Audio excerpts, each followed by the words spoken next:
तो next video में हमने देखा कि डिजिस्ट्रा एल्गोरिथम होती क्या है, हमने डेफिनेशन से समझा। अब हम न्यूमेरिकल सॉल्व करके देखते हैं कि डिजिस्ट्रा एल्गोरिथम के न्यूमेरिकल सॉल्व कैसे होते हैं। तो ये एक बहुत ही मोस्ट इंपॉर्टेंट टॉपिक है एग्जाम पॉइंट ऑफ व्यू से, तो प्लीज़ ध्यान दीजिएगा। पहले हमारे पास ये ग्राफ है।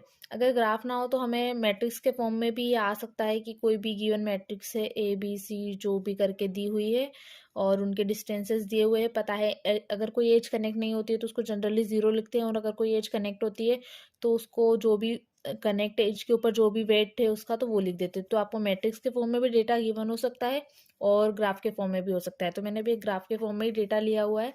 तो ये हमारा क्वेश्चन है और हमें इसमें पूछा गया है कि A टू E जाने का हमें जो शॉर्टेस्ट पाथ फाइंड करना है। हमें हमारी जो सोर्स नोड है वो है A और हमारी जो डेस्टिनेशन नोड है वो है E।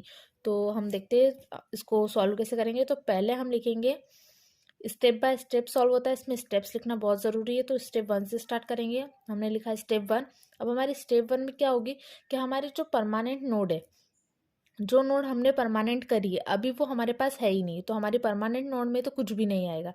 लेकिन हमारे जो टेम्पररी नोड्स है वो क्या है, हमारी कितनी नोड्स है हमारी टेम्पररी, हमारे पास टोटल नोड्स कितनी 1 2 3 4 5, तो हमारी 5 नोड्स जो है वो ऑलरेडी क्या है, टेम्पररी है।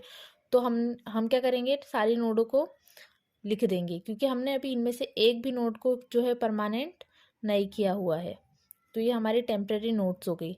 अब हम लेंगे एक लेट करते हैं, लेट बी परमानेंट नोड हमने मान ली क्या, ए को हमने परमानेंट नोड मान लिया और उसको 0 कर दिया।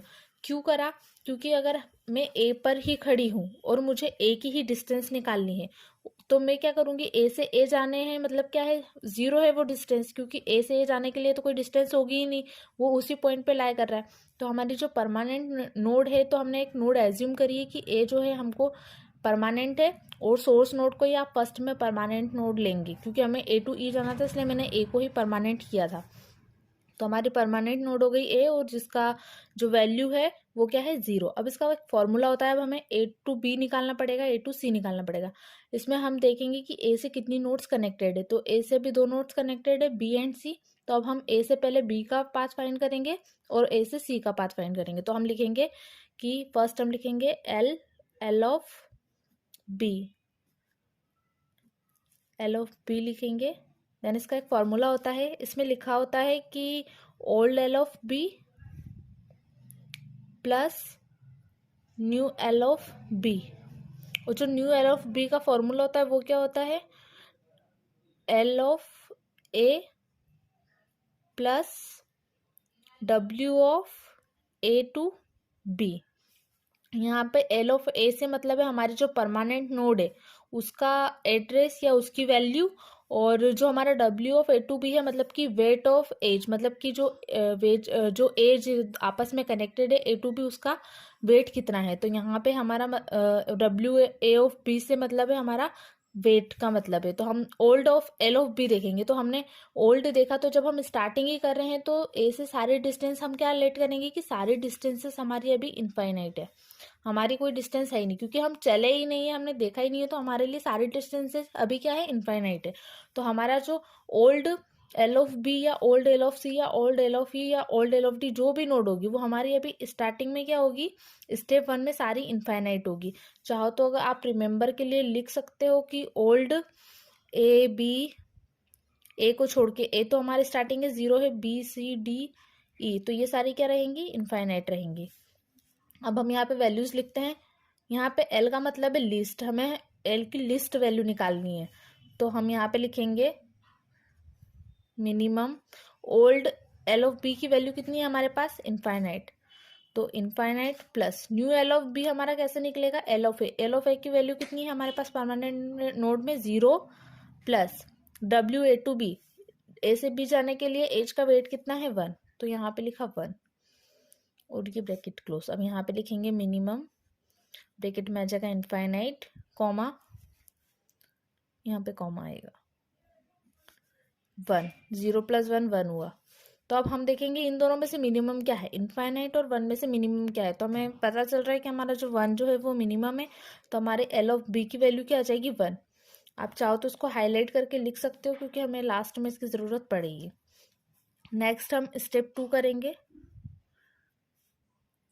नेक्स्ट हम निकालेंगे एल ऑफ सी। हमने ए टू बी निकाला, अब हम निकालेंगे ए टू सी। तो एल ऑफ सी निकालेंगे तो इसका भी सेम फॉर्मूला रहेगा, old L of C comma new L of C, और न्यू एल ऑफ सी का भी वही फॉर्मूला रहेगा, L of A plus W A comma C. तो हम यहाँ पे लिखेंगे मिनिमम, हमारे पास ओल्ड एल ऑफ सी वही इनफाइनाइट है और न्यू एल ऑफ सी है 0 प्लस ए टू सी का पाथ है 2, तो 0 प्लस 2। तो यहाँ पे वैल्यू आ जाएगी मिनिमम इनफाइनाइट कॉमा 2। तो हमारे पास इनफाइनाइट और 2 में से मिनिमम क्या है 2, तो हमारी एल ऑफ सी की वैल्यू आ गई है 2। नेक्स्ट हम निकालेंगे एल ऑफ डी। फॉर्मूला वही लगेगा, तो इसलिए मैं अब डायरेक्ट लिख रही हूँ मिनिमम ओल्ड हमारे पास है इनफाइनाइट और न्यू हमारे पास आएगा 0 प्लस इनफाइनाइट। क्यों? क्योंकि हमारी ए जो नोड है वो डायरेक्ट कनेक्टेड नहीं है डी के साथ, तो 0 प्लस इनफाइनाइट। तो यहाँ पर आ जाएगा मिनिमम इनफाइनाइट कॉमा इनफाइनाइट, और दोनों में से कोई भी मिनिमम नहीं है तो हमारा ये आंसर आ जाएगा इनफाइनाइट। सिमिलरली हम एल ऑफ ई निकालेंगे तो ये भी वही आएगा मिनिमम इनफाइनाइट कॉमा इनफाइनाइट, क्योंकि हमारी ए नोड है वो ई से भी कनेक्टेड नहीं है, और यहाँ भी वही आंसर आ जाएगा L of E is equals to infinite. तो हमारी जो 4 नोड थी ए से, उसको हमने देखा तो हमारे 2 के आंसर आए हैं और 2 के इनफाइनाइट आंसर आए हैं। अब ये जो 2 के आंसर आए हैं इनमें से हमें मिनिमम जो वैल्यू है वो वाली वैल्यू को आगे लेके चलना है, क्योंकि हमारी परमानेंट नोड अब 2 हो जाएंगी। जो इनमें से सबसे कम वैल्यू जिसकी रहेगी एक वो, और एक ऑलरेडी हमारे पास है। तो इन दोनों में सबसे वैल्यू, इन चारों में सबसे कम वैल्यू हमारे पास किसकी है? बी की है। तो अब हमारी जो नेक्स्ट परमानेंट नोड में इंक्लूड होगा वो क्या होगा? बी होगा। तो अब हमारी स्टेप 2 यहाँ से स्टार्ट होगी, क्योंकि हमें एक स्टेप में एक नोड को परमानेंट करना है। तो हमने बी को उधर स्टेप 1 में परमानेंट कर लिया है। अब हमारी नेक्स्ट स्टेप है स्टेप 2, जिसमें हमारे पास अब परमानेंट नोड कितनी हो गई है? 2 हो गई है, ए एंड बी। और हमारे पास जो टेम्पररी नोड्स जो बची वो क्या बची है? सी, डी और ई बची हुई है। अब हम पहले किससे ए से रास्ता फाइंड कर रहे थे, ए से पाथ फाइंड कर रहे थे। अब हम किस नोड को लेके चलेंगे? जिस नोड को हमने स्टेप 1 में परमानेंट किया है, अब हम उस नोड को लेके चलेंगे और उससे क्या करेंगे? नेक्स्ट नोड को परमानेंट करेंगे या नेक्स्ट नोड तक का पाथ फाइंड करेंगे। तो अब हमारी फर्स्ट स्टेप है, अब हम पहले बी से कितनी नोड्स कनेक्टेड है? डी, ई, सी। तो हम तीनों नोड्स को लिखेंगे। पहले हम बी से सी का पाथ फाइंड करेंगे, तो हम लिखेंगे L of C is equals to, हम क्या लिखते थे? Minimum old L of C comma new L of C, और न्यू एल ऑफ सी निकालने का फॉर्मूला क्या है? L of B. याद रखना स्टेप 1 में हम एल ऑफ ए ले रहे थे, क्योंकि तब हमने परमानेंट किसको लेट किया था? ए को किया था। लेकिन अभी हमारे पास परमानेंट नोड क्या है? बी है। हमने परमानेंट नोड अपडेट कर दी है, तो एल ऑफ बी प्लस हम जो वेट निकालेंगे वो भी क्या निकालेंगे? बी से कहाँ किसका निकालेंगे? सी का निकालेंगे। अब जो मिनिमम ओल्ड ऑफ सी है, तो हम देखते हैं मिनिमम ओल्ड ऑफ सी जो है, तो हमने इधर निकाला था ओल्ड ऑफ सी, इधर क्या आया था? 2 आया था। अब हमारे पास ओल्ड इनफाइनाइट नहीं बचा, क्योंकि हमारे पास स्टेप 1 में सी की कुछ तो वैल्यू आई थी। तो हमारे लिए जो ओल्ड सी रहेगा वो जो न्यू वैल्यू अपडेट होकर आई है स्टेप 1 में वो रहेगी। अब हम इनफाइनाइट को भूल जाएंगे। तो अब हमारे पास ओल्ड सी की वैल्यू क्या आई थी? 2 आई थी। तो हम इस वैल्यू को यहाँ यूज़ करेंगे। तो हमारे पास ओल्ड सी की वैल्यू है 2, तो हम यहाँ पे लिखेंगे मिनिमम ओल्ड सी की वैल्यू है 2, और न्यू सी की वैल्यू क्या आएगी? L of B. L of B की वैल्यू हमारे पास कितनी है? 1। हमने एल ऑफ बी की वैल्यू क्या निकाली थी? 1। तो 1 प्लस बी से सी जाने का पाथ क्या है? उसके ऊपर जो एज के ऊपर वेट कितना है? 3, तो 1 प्लस 3। तो यहाँ पे आ जाएगा मिनिमम 2,4। अब इन दोनों में से मिनिमम क्या है? 2। तो हमारे पास एल ऑफ सी की वैल्यू आ जाएगी 2। तो ये हम फिक्स कर देंगे। नेक्स्ट हम निकालेंगे एल ऑफ डी। तो फॉर्मूला वही रहेगा, minimum old L of D comma new L of D, और न्यू एल ऑफ डी कैसे निकलेगा? L of B plus W comma B comma D. ये फॉर्मूला बार बार नहीं भी लिखे तो चलेगा। अब हमारे पास उधर ओल्ड एल ऑफ डी की वैल्यू थी इनफाइनाइट, और न्यू एल ऑफ डी की वैल्यू क्या आ जाएगी? L of B plus W B D. तो एल ऑफ बी की वैल्यू 1 प्लस बी से डी जाने का पाथ कितना है 6। तो आंसर क्या आ जाएगा मिनिमम इनफाइनाइट कॉमा 7, और इन दोनों में से मिनिमम वैल्यू किसकी है 7 की। तो एल ऑफ डी की वैल्यू क्या आ गई 7। नेक्स्ट हम निकालेंगे एल ऑफ ई। फॉर्मूला वही रहेगा, तो मैं डायरेक्ट लिख रही हूँ minimum infinite comma 1 plus B से ई जाने का पाथ कितना है 4, तो 4। तो यहाँ पे आ जाएगा मिनिमम इनफाइनाइट कॉमा 5। तो हमें यहाँ से वैल्यू मिल जाएगी एल ऑफ ई की 5। अब इन तीनों वैल्यू में से सबसे मिनिमम वैल्यू कौन सी है एल ऑफ सी की है। तो हम ये वाली वैल्यू को नेक्स्ट हमारी परमानेंट नोट के लिए स्टोर कर लेंगे। तो हम लिख सकते हैं therefore L of C has minimum value so we select it. तो यहाँ पे लिख देंगे L of C is equals to 2। यहाँ तक हो गया। अब हमारी आती है स्टेप 3।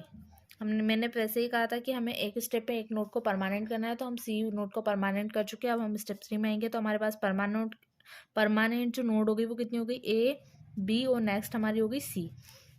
और जो टेम्पररी नोट्स है वो कितनी हो गई अभी डी और ई। अब हम नेक्स्ट क्या निकालेंगे सी से डी और ई के पाथ फाइंड करेंगे। तो हम लिखते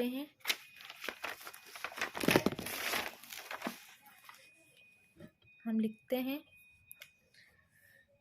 L of D is equals to minimum old L of D comma new L of D is equals to L of C. हमारे पास न्यू नोट चेंज हो गई है, तो हमने यहाँ पे एल ऑफ बी नहीं एल ऑफ सी लिया है, प्लस डब्ल्यू वे सी से डी तक की एज का वेट। तो यहाँ पे आ जाएगा minimum.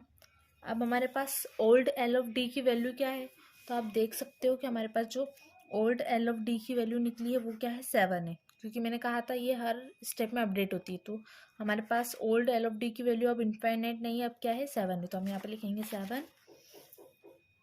Common new L of D की वैल्यू क्या आ जाएगी एल ऑफ सी की वैल्यू हमारे पास कितनी है 2 प्लस सी से डी। तो सी से डी हम देख सकते हैं सी से डी कोई पाथ ही नहीं है, मतलब इनफाइनाइट। तो हम यहाँ पे लिखेंगे 2 प्लस इनफाइनाइट।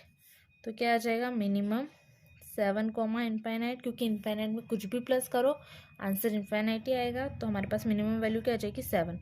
तो एल ऑफ डी की वैल्यू क्या हो गई 7। अब हम एल ऑफ ई निकालेंगे, तो एल ऑफ ई वही फॉर्मूला सेम रहेगा, तो हम डायरेक्ट लिख देंगे मिनिमम ओल्ड एल ऑफ ई। तो हमारे पास ओल्ड एल ऑफ ई कितना है 5, तो हम लिखेंगे 5 कॉमा न्यू कितना आ जाएगा, तो न्यू आ जाएगा 2 प्लस सी से ई। तो सी से ई की वैल्यू कितनी है 7, तो 2 प्लस 7। तो आ जाएगा मिनिमम 5 कॉमा 9।